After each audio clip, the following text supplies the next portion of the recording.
नमस्कार, पिपरिया पीपल्स में आपका स्वागत है और हमारे साथ इस समय जुड़े हुए हैं नर्मदापुरम जिला कांग्रेस के ऊर्जावान अध्यक्ष किसान नेता पुष्पराज पटेल। पुष्पराज जी, आपका बहुत बहुत स्वागत है।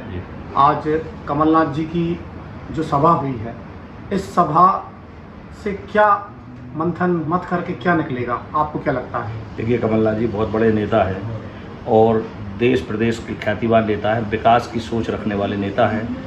तो छिंदवाड़ा में जो विकास हुआ हम सबके सामने है। तो मैं यहाँ बनखेड़ी में उनको लाने का उद्देश्य भी ये है कि मध्य प्रदेश की सबसे भ्रष्ट और सबसे पिछड़ी विधानसभा में इस विकास पुरुष को लाया जाए, ये हमारा उद्देश्य था। आज जो कांग्रेस ने जो आज आम सभा करी, भाजपा के लोग सोशल मीडिया पे मजे ले रहे हैं कि झंडा चौक पे छोटी सी जगह कर दी है जिसमें थोड़े से कार्यकर्ता जाते हैं, बहुत ज़्यादा बिक जाता है।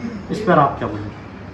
संख्या छोटी बड़ी मतलब इससे नहीं है। मुद्दे कौन से मुद्दे पर हम लोग बोले, वो कौन से मुद्दे आपकी विकास यात्रा निकाली। विकास यात्रा में तो कोई मुद्दा होना नहीं था, मुद्दा बीन होनी थी। सवाल ये है कि किन मुद्दों पर सभा हुई। संख्या बल कोई महत्व नहीं रखता। विपक्ष में 18 साल से हैं तो हमारे लिए इतनी संख्या भी काफ़ी है, और विपक्षियों के पूछो कि इतनी संख्या उनके लिए कैसी है। पुष्पराज पटेल ने जब हत्याओं का जिक्र किया, जो आत्महत्याओं का जिक्र किया, गोविंद नगर जो संघ की यहाँ पर पाठशाला माना जाता है, सबसे ऊर्जावान जगह भाजपा के लिए यहाँ बनखेड़ी ब्लॉक में मानी जाती है, बहुत तालियां बजी जब आपने गोविंद नगर पर आरोप लगाए। तो किस आधार पर गोविंद नगर पर, ये संघ पर आप आरोप लगाते हैं? देखिए, शिवाजी हत्याकांड जग जाहिर है। अपने ही स्कूल के बच्चे को अपनी ही ड्रेस में आप पटरी पर देख रहे हैं, उसकी लाश देख रहे हैं और उसको आप हत्या करके पटरी पर डाली और अपने स्कूल के बच्चे को आप पहचान नहीं रहे। ये उंगली उठाता है उनके शिक्षकों के चरित्र पर, फिर उसके परिवार को मिलने नहीं दे रहे, उसकी लाश देखने नहीं दे रहे, ये चरित्र पर उंगली उठाती है। और ये पहला कांड नहीं, इससे पहले भी एक बच्चे के साथ दुराचार हुआ था, कोई चौधरी टीचर था, उसने किया था। तो ये उस परिवेश के लोग हैं, यहाँ केवल इसी बात की शिक्षा दी जाती है, तो उसको उंगली उठना जायज़ है। कांग्रेस सरकार में इसकी जांच हुई, आपने कहा भाजपा सरकार ने क्लीन चिट दे दी, तो कैसे संभव है? अगर कुछ घटना होती देखिए, जैसे ही आरोपियों पर आरोप लगे, सबसे पहले कौन लोग आए थे? भारतीय जनता लोग थे, वो उसको बचाने के लिए थाने में आए। उनको शिवाजी की मौत का कोई गम नहीं था, उनको केवल वो जो शिक्षक लोग थे उनको बचाने के लिए पूरी ताकत लगा दी। उनने जांच के लिए किसी ने कुछ नहीं कहा कि इसकी जांच होनी चाहिए कि ये विद्यार्थी तो उनके परिवार का था, उसके पिता RSS के, उसके दादा RSS के, बीजेपी का परिवार था, उसका बेटा शांति, बेटा को मारा गया। सवाल तो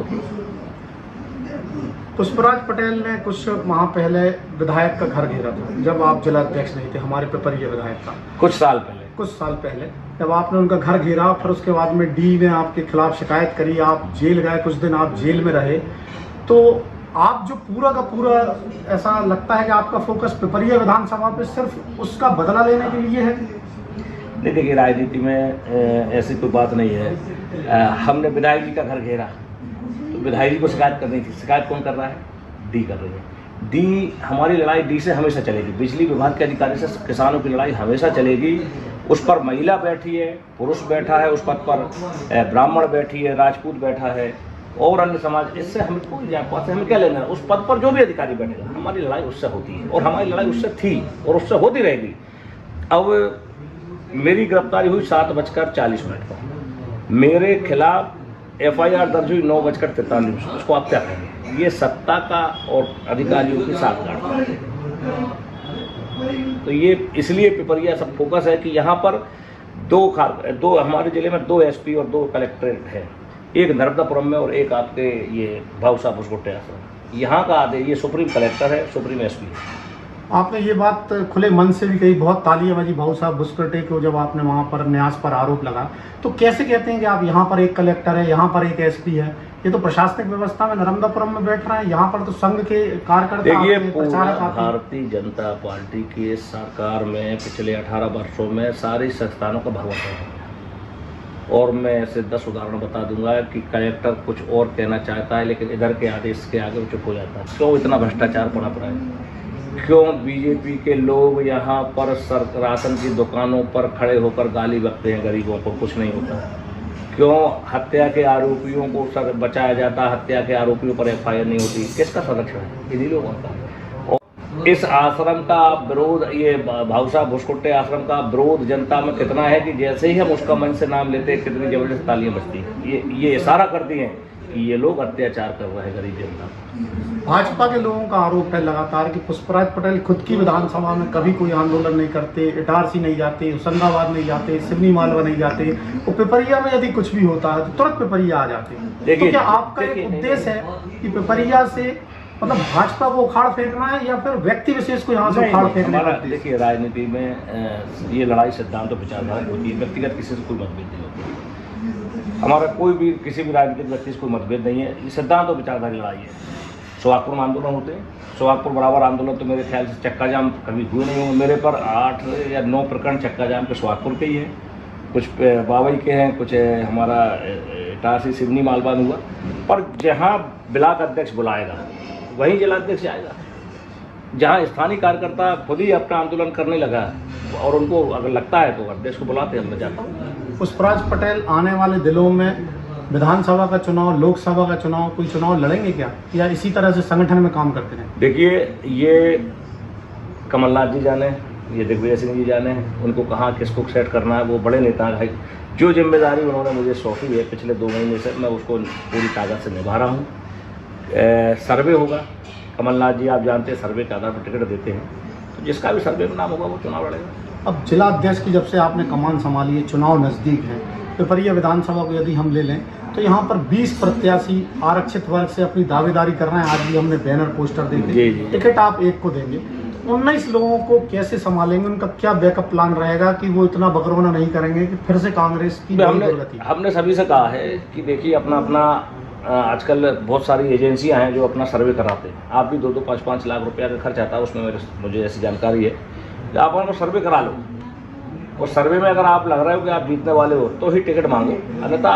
और खुद व्यक्ति भी समझता है कि अब उसमें सर्वे में कमलनाथ जी के में जिसको आएगा उसको करेंगे, और जो रह जाएंगे उनको कहीं ना कहीं एडजस्ट सरकार। कमलनाथ जी बहुत छोटी जगह जाने के आदी नहीं है, लेकिन आज आपने बनखेड़ी जैसी जगह में भी उनकी आम सभा करा दी।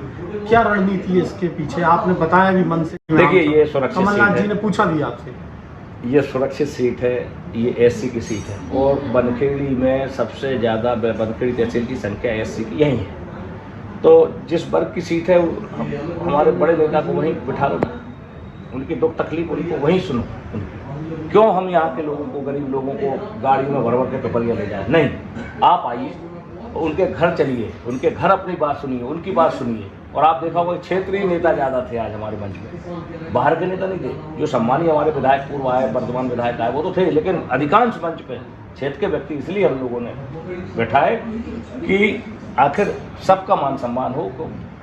चुनाव जिसको लड़ना लड़े, परंतु वो जो टीम जो मंच पर बैठी थी वो सब उसके लिए समर्पित। नर्मदापुरम में 4 विधानसभा सीट हैं, कितनी सीट जीतने का दावा आप करते हैं? देखिए, अगर हमारे पास, हम अभी जिस संगठन के जिस स्टेज पर हैं, हम लोग सेक्टर कमेटियाँ बना चुके हैं, बूथ कमेटी की ओर अग्रसर हैं। चुनाव हम बरसात में पन्ना प्रभावित तक जाएंगे। मेरा अनुमान है इस बार हम 4 सीटों का समीकरण उठा लेंगे। 1-2 विधानसभा का जो भी समीकरण आपस में बनेगा, समीकरण, सामाजिक समीकरण बिठाल कर ही टिकटों का वितरण होना चाहिए, मेरी सोच ये है। अगर वैसा हुआ तो हम 4 की 4 डालेंगे। बहुत बहुत धन्यवाद पिपरिया पीपल्स से बात करने के लिए। ये थे पुष्पराज पटेल, जो काफ़ी उत्साह में है आज की कमलनाथ जी की आम सभा के बाद में, और 4 की 4 सीट नर्मदापुरम जिले की जीतने का दावा कर रहे हैं आने वाले चुनाव में। राजवर्धन बलदुआ, पिपरिया peoples.com के लिए।